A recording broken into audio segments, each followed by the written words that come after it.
Okay, recording started. Sharing my screen. ठीक है. So ये हमारी ऑडिट लॉग सीरीज का एक और नया वीडियो है. मैं आपको दिखा देता हूँ हमने क्या क्या डिस्कस किया अब तक. ये वाली वीडियो पहले आती है. ओके. तो हम अपने चैनल पे चले आते हैं. तो ऑडिट लॉग्स पे हमने पहले भी काफ़ी सारी वीडियो बना ली हैं.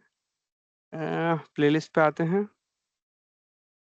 देन ऑडिट ये रहा. 3 वीडियो हमने पहले बनाई थी. पहले वाले में कुछ गड़बड़ हो गई थी, हम प्रॉपरली निकाल नहीं पा रहे थे. ओके. तो उसके बाद हमने उसका एक रिविजिट सेशन बनाया था. तो ये है रिविजिट वाला. इसमें हमने एक्सप्लेन किया था कि आप एक्सेस टोकन कैसे निकाल सकते हैं और एक्सेस टोकन की मदद से आप डेटा कैसे एक्सट्रैक्ट कर सकते हैं एक्टिविटी इवेंट एपीआई का. इसके बाद हमने एक थर्ड वीडियो बनाया जिसमें हमने देखा कि अगर मेरे पास एक्सेस टोकन है और मैं डेटा एक्सट्रैक्ट कर पा रहा हूँ, तो प्रॉब्लम ये होती है कि डेटा मेरे को एक सिंगल कॉल पे नहीं मिलता है. I have to perform multiple calls with the help of continuation token to get the whole day data. मतलब मल्टीपल रिजल्ट सेट्स होते हैं. फॉर एग्जांपल एपीआई की मदद से एक प्रॉब्लम ये भी है कि I can extract only one day data with, मतलब जो उसका एपीआई है. मैं आपको एपीआई दिखा देता हूँ एक बार, थोड़ा रिकैप हो जाएगा इसी बहाने. Power BI rest API. Okay, यहाँ पे आते हैं और एडमिन एपीआई में चले आते हैं. ये है एक्टिविटी इवेंट. इसकी मदद से ऑडिट लॉग्स निकालते हैं. नाउ इस एपीआई में कुछ प्रॉब्लम्स है. पहला कि आप सिर्फ सेम डेट का डेटा ही निकाल सकते हो, सेम यूटीसी डे. इसका मतलब है कि अगर मैं एपीआई कॉल करता हूं तो मुझे इनपुट में स्टार्ट डेट और एंड डेट देनी पड़ेगी. ये जो स्टार्ट डेट और एंड डेट होगी ये सेम डे की होनी चाहिए. ऐसा नहीं कर सकते कि मैं 5 दिन की या 1 महीने की डाल दूं और ये डेटा दे देगा. ऐसा नहीं करता है ये सेम डे होना चाहिए. ये एक प्रॉब्लम है इसमें. और अगर आप ये इनपुट नहीं देते हैं, स्टार्ट डेट एंड डेट नहीं देते हैं, तो आप क्या कर सकते हैं, ये आपको डेटा नहीं देगा. या तो स्टार्ट डेट और एंड डेट दीजिए या फिर कंटिन्यूएशन टोकन दीजिए, अदरवाइज डेटा नहीं देगा ये इसकी कंडीशन है. ठीक है. दूसरी प्रॉब्लम, जब आप इसे रन करते हैं, आपने स्टार्ट डेट और एंड डेट दिया, तो एक प्रॉब्लम ये आती है कि ये आपको जो डेटा देता है कंप्लीट डेटा फर्स्ट कॉल पे नहीं देगा. ये क्या करता है, मल्टीपल रिजल्ट सेट्स बनाता है. आपने एक एपीआई कॉल की तो पहले रिजल्ट सेट में डेटा दे सकता है और नहीं भी दे सकता है. ये भी पॉसिबिलिटी है, नहीं भी देगा. हो सकता है डेटा आपको दूसरे रिजल्ट सेट या तीसरे रिजल्ट सेट पे पड़ा हो. सो उस केस में आपको क्या करना है, पहली एपीआई कॉल करने के बाद आपको फॉर श्योर कंटिन्यूएशन टोकन मिलेगा. अगर मल्टीपल रिजल्ट सेट्स में डेटा होगा तो कंटिन्यूएशन टोकन मिलता है. ओके. कंटिन्यूएशन टोकन का इस्तेमाल करके आप मल्टीपल डेटा जो रिजल्ट सेट्स हैं उससे डेटा एक्सट्रैक्ट कर सकते हो. तो हमने इस थर्ड वीडियो में हमने सीखा, या थर्ड सेशन में हमने सीखा कि कंटिन्यूएशन टोकन का इस्तेमाल करके हम डेटा को कैसे फेच कर सकते हैं. अब इसकी एक कंटिन्यूएशन सीरीज है, मतलब हमारा फोर्थ सेशन होगा इसके ऊपर, जिसमें मैं एक अलग प्रॉब्लम के बारे में बताऊंगा जो एपीआई से जुड़ी हुई है. ओके. तो मेरे पास ऑलरेडी एक पावर बी की रिपोर्ट है और इसमें मैंने वो सारी सेटिंग पहले से करके रखी हुई है. जैसे वो जो लास्ट टाइम किया था, हमने एक फंक्शन बनाया था, सब कुछ वही है. और एक दिन का डेटा भी एक्सट्रैक्ट किया था यहाँ पे. मैं इसको एक बार रिफ्रेश कर देता हूँ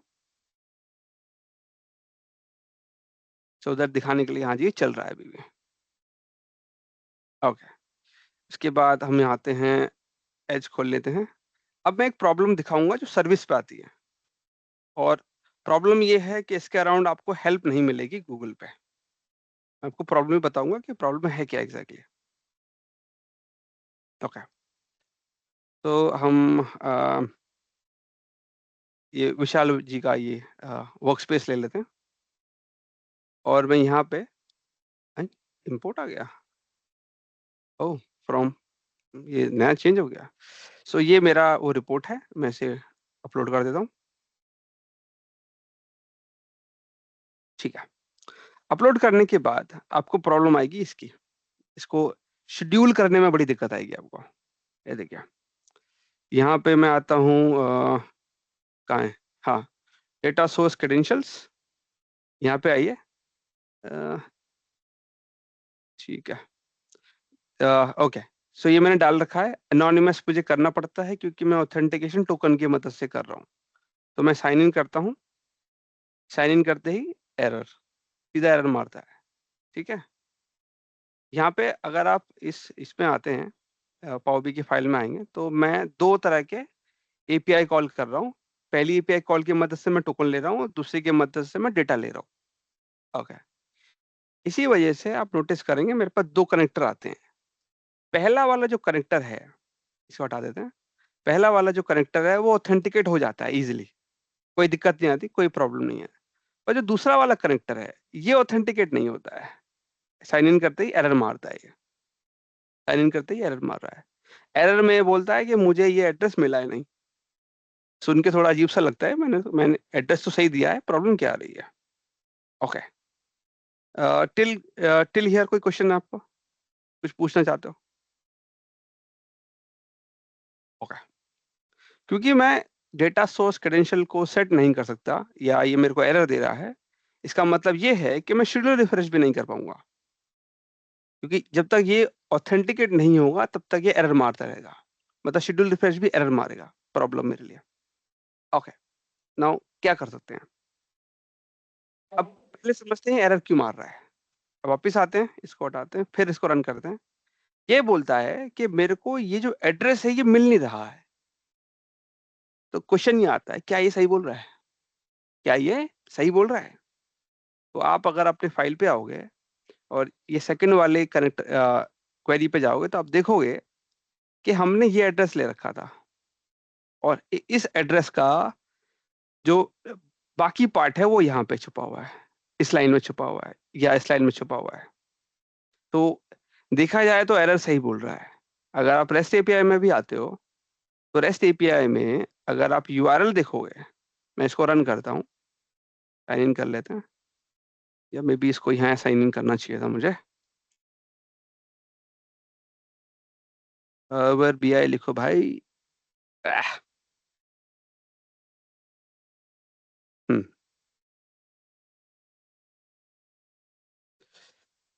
एडमिन एडमिन एडमिन, कहाँ गया एडमिन? या एक्टिविटी इवेंट। उसके बाद नीचे आते हैं, ट्राई इट करते हैं, साइन इन करते हैं। ओके, उसके बाद पहले मैं दूंगा इसको स्टार्ट टाइम, फिर मैं इसको दूंगा एंड टाइम। ओके, ये जरूरी है, सिर्फ एक पॉइंट समझाने के लिए कर रहा हूँ। इसे कॉपी किया, यहाँ डाल दिया। सिंगल कोटेशन डालना पड़ता है, नहीं तो लेता नहीं है ये। ओके, नाउ अब देखो, ये है आपका पूरा यूआरएल जिसमें स्टार्ट डेट और एंड डेट भी आनी चाहिए। मैं यूआरएल क्या दे रहा हूँ इसको? मैं दे रहा हूँ इसको एडमिन तक यूआरएल दे रहा हूँ, बस इतना दे रहा हूँ, सिर्फ इतना यूआरएल दे रहा हूँ, राइट? क्योंकि मैं यूआरएल अधूरा दे रहा हूँ, इस वजह से मेरे को एरर देता है यूआरएल, जबकि इसमें ये वाला पार्ट भी आना चाहिए। सो जो एरर आ रही है उसकी वजह सही है ना? क्या मैं सही कह रहा हूँ? क्या आप एग्री करते हैं कि नहीं? हाँ जी। ओके, तो इसका मतलब ये हुआ कि अगर मैं यूआरएल ठीक कर दूं, अगर मैं यूआरएल ठीक कर दूंगा तो ये एरर चली जाएगी। ओके, तो इस यूआरएल को ठीक करने के लिए मुझे ये पूरा जो स्ट्रक्चर मैंने बनाया है, मुझे इसे एडजस्ट करना पड़ेगा, इसमें थोड़ा बहुत ट्विकिंग करना पड़ेगा। तो ट्विकिंग में क्या करूंगा, ये पूरा एड्रेस यहाँ से उठाऊंगा, मैं एंड तक जाऊंगा, कट मारूंगा और यहाँ डाल दूंगा, ऐसे करके ये पूरा यूआरएल हो जाएगा मेरा। पर यूआरएल में इस लूप का भी रोल है। मतलब ये जो एड्रेस है, ये जो यूआरएल एड्रेस है, ये लूप के बेसिस पे तय होता है कि ये वाला यूआरएल लगाना है कि नीचे वाला यूआरएल रन करना है। तो मैं इसको यहाँ रन कर लूंगा, इस यूआरएल को। ओके, इसको यहाँ ले लेते हैं, और ये वाली कंडीशन को यहाँ से हटाया, यहाँ से सब कट कर लेते हैं, और इसको मैं ऊपर डाल देता हूँ, लूप वाली कंडीशन को, और फिर यहाँ लगा देते हैं देन, और इसको ऊपर उठा लेंगे ऐसे करके। ओके, नाउ रिलेटिव पाथ की मुझे कोई जरूरत नहीं है, मैं इसे यहाँ से हटा देता हूँ। ये मेरा एल्स में चला जाएगा। ओके, फिर उसके बाद ये वाला पार्ट उठाएंगे हम यहाँ से, और इतना यूआरएल हम यहाँ से कॉपी कर लेंगे। एक्टिविटी इवेंट तो मेरे पास है ही, ये यहाँ डाल दिया ऐसे करके। ठीक है, यूआरएल यहाँ तक पूरा हो जाता है यहाँ तक। ओके, और ये क्लोजिंग ब्रैकेट है, इसका मतलब है ये वाला पार्ट भी देना पड़ेगा मुझे। तो यहाँ पे आएंगे, ये वाला पार्ट यहाँ पे कॉपी करेंगे, कट, और यहाँ डालना पड़ेगा। मजबूरी है, मजबूरी है हमारी। ओके, और ये मेरा स्क्वायर ब्रैकेट होना चाहिए क्योंकि ये रिकॉर्ड मांगता है, और इसके एंड में, हाँ ये कोमा सही है, और ये वाला पार्ट भी ठीक है। ओके, नाउ ये वाला जो ब्रैकेट है ये ऑथराइजेशन का हो जाएगा, बाहर वाला हो जाएगा इसके लिए, और ये जो क्लोजिंग ब्रैकेट है ये इसका हो जाएगा, मतलब इसकी मुझे जरूरत नहीं है, इस ब्रैकेट की जरूरत नहीं है, ये कोमा इसकी भी जरूरत नहीं है। ओके, नाउ यहाँ तक मेरी कंडीशन सही बनी है। फिर एल्स में ये रन हो जाएगा, इसका मतलब है मुझे इसकी दोबारा जरूरत पड़ेगी। इसे कॉपी करेंगे, यहाँ पे आएंगे, एंड में आ जाएंगे, मतलब उस जो कंडीशन पहले लिखी थी उसको थोड़ा सा रीडिजाइन कर लिया मैंने। ओके, ये बन गया। इसके बाद नाउ यहाँ से यहाँ तक पूरा हो गया, एक एंड में जाके क्लोजिंग ब्रैकेट लगा देंगे, और उसके बाद एक एंड में कोमा लगा देंगे। तो ये मेरा कोड पूरा हो गया। अब मैं जो यूआरएल दे रहा हूँ सिस्टम को, मैं कंप्लीट यूआरएल दे रहा हूँ अब, एक बार में पूरा यूआरएल, सो दैट कुछ लूज नहीं होगा। इसे डन करते हैं। डन करने के बाद देख लेते हैं कुछ एरर तो नहीं आएगा, तो इसको एक बार रिफ्रेश कर लेंगे। अगर एरर आएगा तो यही बता देगा कि एरर है, अगर नहीं आया तो चल जाएगा। इसे मैं क्लोज एंड अप्लाई कर देता हूँ। ओके, इसके बाद हम इसे सेव कर लेंगे। ओके, नेक्स्ट इधर आते हैं वापस, फिर वापस आए यहाँ पे आके उसको दोबारा अपलोड कर लेंगे। अब हो गया, इसको रिफ्रेश, देन इसके बाद दोबारा गए। अब उसके बाद हम एक और प्रॉब्लम में फंस गए हैं।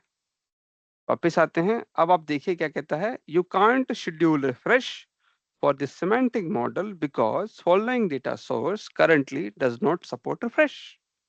भाई ये क्या हो गया, मतलब पहली प्रॉब्लम सॉल्व करी तो दूसरी प्रॉब्लम में फंस गए। इस वजह से शेड्यूल रिफ्रेश यहाँ पे नजर नहीं आ रहा है ना। प्रॉब्लम क्या समझ में आया? मतलब एपीआई से अगर कनेक्ट कर रहे हैं तो शेड्यूल नहीं कर सकते अपने डेटा सेट को। हाँ, ये फंस गए हम। ओके, सो सिमेंटिक मॉडल यहाँ पे जो डेटा सोर्स सेटिंग था वो भी गायब हो गया है, दिख रहा है क्या? हम्म, नहीं दिख रहा ना। ओके, नाउ सॉल्यूशन क्या है? सॉल्यूशन के लिए हमें इस पे क्लिक करना पड़ेगा। तो ये यहाँ पे फिर ये आगे बोलता है this does not will not be refreshed. तो ये बात सही है कि भाई आप जब एपीआई से एपीआई यूज करते हो तो ये दिक्कत आ सकती है, पर ये दिक्कत क्यों आ रही है? तो अगर थोड़ा सा इसको दोबारा पढ़ते हैं तो ये बोलता है तो डेटा सेट इंक्लूड करता है डायनामिक डेटा सोर्स। यही प्रॉब्लम है हमारी। डायनेमिक डेटा सोर्स में शेड्यूल रिफ्रेश नहीं लगा सकते आप। प्रॉब्लम ये है कि सिस्टम को पता ही नहीं है कि कौन सा मतलब जनरली सिस्टम चाहता है स्टैटिक यूआरएल, हमने दिया डायनामिक जो चेंज होता रहता है। ओके, उसके बाद कहता है सिस्टम सिंस क्योंकि ये डायनामिक डेटा सोर्स है इसलिए रिफ्रेश सर्विस पे सपोर्ट नहीं है। डेस्कटॉप में कर सकते हो, सर्विस में मना करता है। This data set will not be refreshed. Okay, समझ में आ गया। फिर इसने लर्न पे गए, ये वाला एक लिंक दे रखा है, हम इसे कॉपी कर लेंगे थोड़ा सा। अरे मान जा, इसके बाद इस पर राइट क्लिक करके इसे अलग से खोल लेते हैं, देखते हैं माइक्रोसॉफ्ट और क्या कहता है इसके बारे में। कहता है रिफ्रेश डायनामिक डेटा सोर्सेस। इतना तो पूरा नहीं पढ़ सकते, नीचे आते हैं। ओके, नहीं नॉट नीचे, यहाँ पे आगे लिखा हुआ है in most cases power based semantic model जो डायनामिक डेटा सोर्स यूज करता है, रिफ्रेश को हम मतलब हम रिफ्रेश नहीं कर सकते सर्विस के अंदर। ये बात सही बोली इसने, ये हमने देखा अभी तक। There are few exceptions, okay nice, in which dynamic data sources can be refreshed in power based service. हम वो एक्सेप्शन देख लेते हैं कौन सा है। तो ये बोलता है such as using relative path. कहता है अगर आप रिलेटिव पाथ यूज करें हमारे वेब डॉट कॉन्टेंट्स में हम ये फंक्शन यूज कर रहे हैं, आपने अभी देखा, मैं दिखा देता हूँ आपको। हम एग्जैक्टली ये फंक्शन यूज कर रहे हैं। ये देखिए, वेब डॉट कॉन्टेंट्स यूज कर रहे हैं हम इस वक्त, करेक्ट। ओके, फिर ये बोलता है अगर आप वेब डॉट कॉन्टेंट यूज करते हैं तो आपको रिलेटिव पाथ यूज करना पड़ेगा। डायनेमिक जो पार्ट है आपका, डायनेमिक जिसके वजह से डायनेमिक बन रहा है यूआरएल, उसमें आपको रिलेटिव पाथ यूज करना पड़ेगा, तब जाके ये समझ जाएगा, तब जाके डायनेमिक डेटा सोर्सेस को you can refresh in service. Okay, या फिर आप क्वेरी ऑप्शन होता है इसी के अंदर, उसका इस्तेमाल करके भी कर सकते हो। ये दो चीजें बोलता है। सो क्या समझ में आया इससे आपको? बताइए गाइस, क्या समझ में आया? तो जो हम पैरामीटर देते हैं इसके अंदर वेब डॉट कंटेंट में, जैसे हेडर्स हो गए, जैसे रिलेटिव पाथ का भी कोई एक ऑप्शन होगा, उसमें हमें एड्रेस डालना हो, माइट भी। हाँ, करेक्ट करेक्ट। सो इसके लिए आप क्या करेंगे, आप इस फंक्शन को समझेंगे, राइट क्लिक करेंगे, इसको ओपन कर लेते हैं। सो यहाँ पे आते हैं, तो यहाँ पे है ऑप्शन, ये रहा, देखिए रिलेटिव पाथ। तो आपको आपका जो यूआरएल का जो पार्ट है, जो डायनेमिक बन रहा है, आपको इसके अंडर प्रोवाइड करना पड़ेगा। प्रॉब्लम ये है, प्रॉब्लम एक और है। अगर आपको याद हो, मैं पहले रिलेटिव पाथ यूज कर रहा था, है ना? याद है? नहीं याद है? ये पूरा स्ट्रिंग चेंज करने से पहले ये पूरा का पूरा रिलेटिव पाथ पे ही बनाया था मैंने, और तब एरर आ रही थी कि आपका क्रेडेंशियल, आपका जो एड्रेस है वो मिल नहीं रहा है। तो इसको वापस हम चेंज कर देते हैं इनटू रिलेटिव पाथ। तो यहाँ पे आते हैं, इसको मैं कट करता हूँ, वापस यहाँ डाल देता हूँ, फिर कोटेशन क्लोज, कोमा, उसके बाद यहाँ पे आते हैं रिलेटिव पाथ। ये मेरा होना चाहिए एक रिकॉर्ड, यहाँ डाल दिया। इसमें मैं लगा दूंगा इफ के अंदर मैं लगा दूंगा देन, या फिर सही है, वैसे ही लगा रहा हूँ। ओके, उसके बाद यहाँ लगा देंगे कोटेशन, बाकी स्ट्रिंग सही है, इसको यहाँ से हटाया। उसके बाद ये वाला पार्ट यहाँ से काटना पड़ेगा,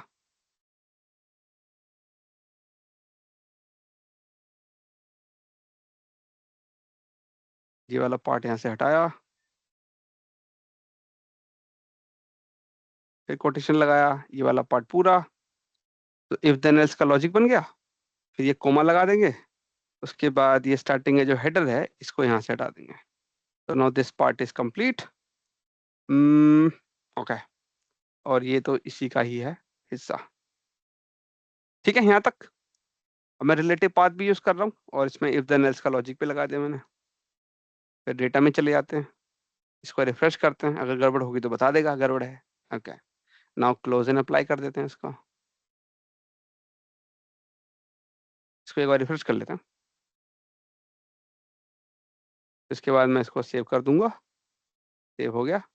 नाउ हम फिर से पावर बीआई पे जाते हैं, अब फिर से वापस आया और फिर अपलोड कर लेंगे इस बार। यहाँ से क्यों अपलोड करते हो, वहीं से पब्लिश क्यों नहीं कर सकते? आदत खराब है।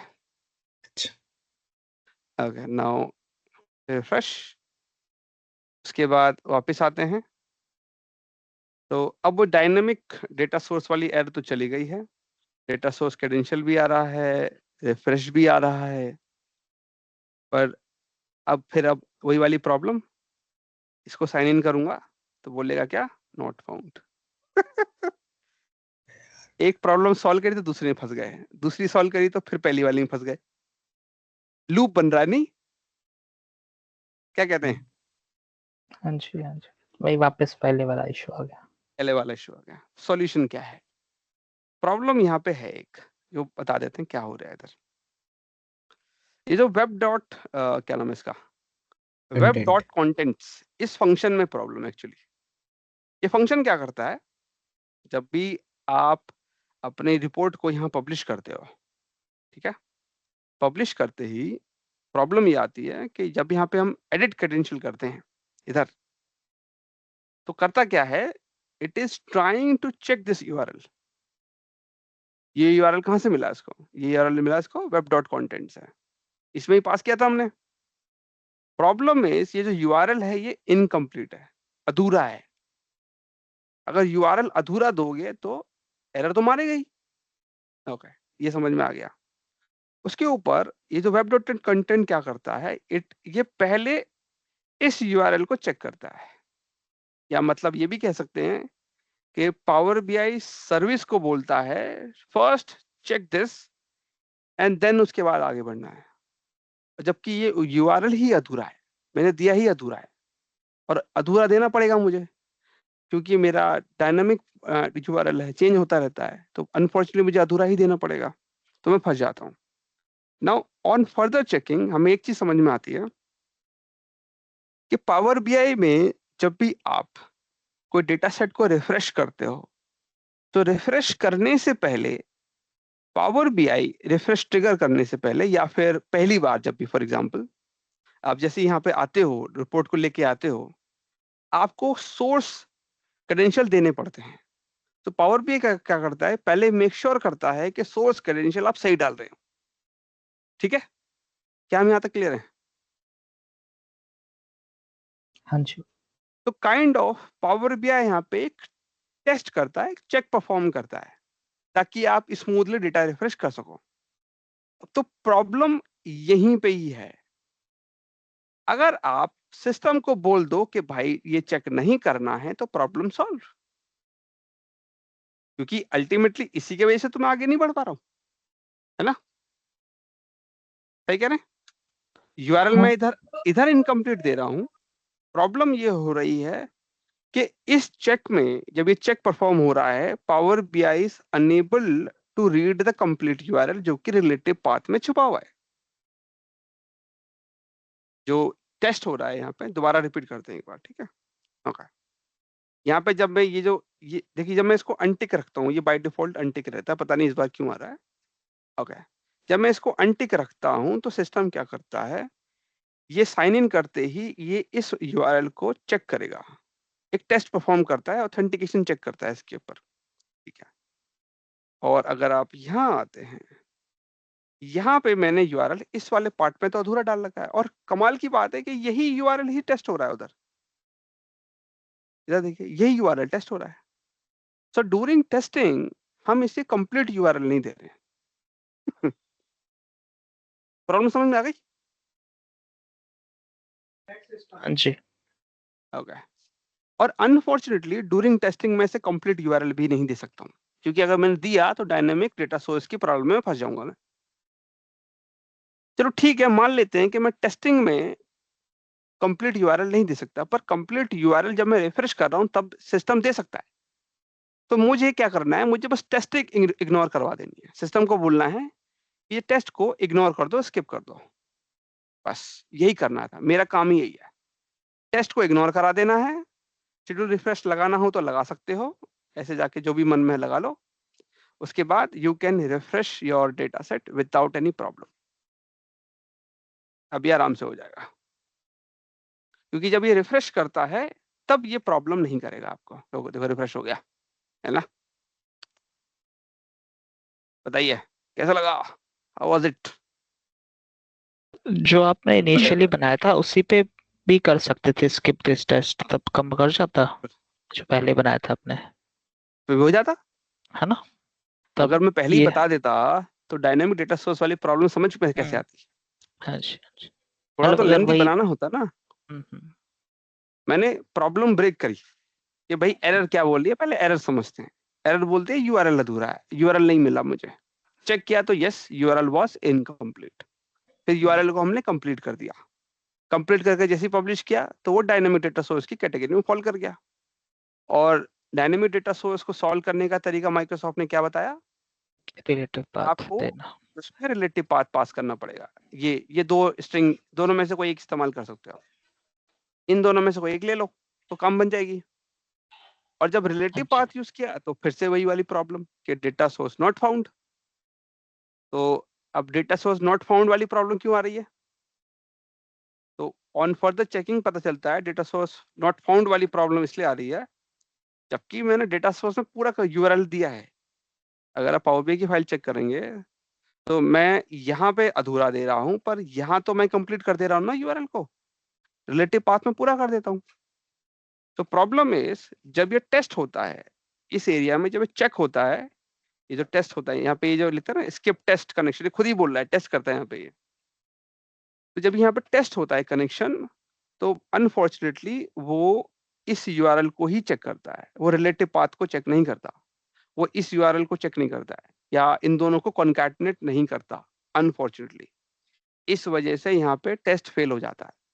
ये देखो, जैसे क्लिक मारूंगा मान जा, इसी से हटाऊंगा तो टेस्ट फेल हो जाएगा, देखिएगा फेल हो गया, क्योंकि URL अधूरा है। रिलेटिव पाथ वाला जो URL का पार्ट है उसको ये इंक्लूड नहीं करता है और टेस्ट फेल हो जाता है। तो हमें मालूम है कि टेस्ट फेल होगा, इसलिए हमने टेस्ट को इग्नोर करवा दिया, इग्नोर, और उसके बाद I can refresh, I can schedule my refresh, है ना? बढ़िया। यहाँ पे Rakesh, आइए। I also face the same issue, but I Okay. haven't used relative path. I've given the full URL until headers. Only headers will be different, so I have given the full URL. Until headers, I have given the static URL because that activity, that web services activity is static.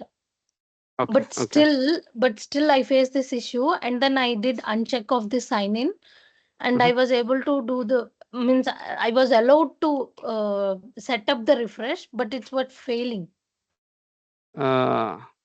So okay, so in that case you have to first try that API call in Postman first. Yeah, Maybe Postman it you was must be working fine. okay. So in Even in that Power case, BI service, it able to fetch the data, everything was fine. But hmm, after here, while I'm trying to refresh, I was not allowed to do this configure a refresh schedule. Once I does that API call had parameters? oh no, it's a plain thing, like get activity kind of. Just I'm get not passing activity. any parameters. It's a plain And how the authentication was working? token same. Like Token. how you are Okay. So okay. So are you using anonymous? anonymous, yes. Okay, good. Anonymous. And then privacy organization. Privacy, yeah. I tried Okay. all the things because So I'm not okay. sure. I tried all And the options, but nothing was. okay. So I what skipped was this the error you were getting? What was the error? I skipped this text connection. I was able to configure this refresh schedule. While refreshing, when I set up the schedule, the report is failing. The refresh As in, is failing. okay, error. What error you got? Error. I received an email and Okay. Okay. Okay. So this is the way how to handle this issue in REST API. Okay. Any questions on this, guys?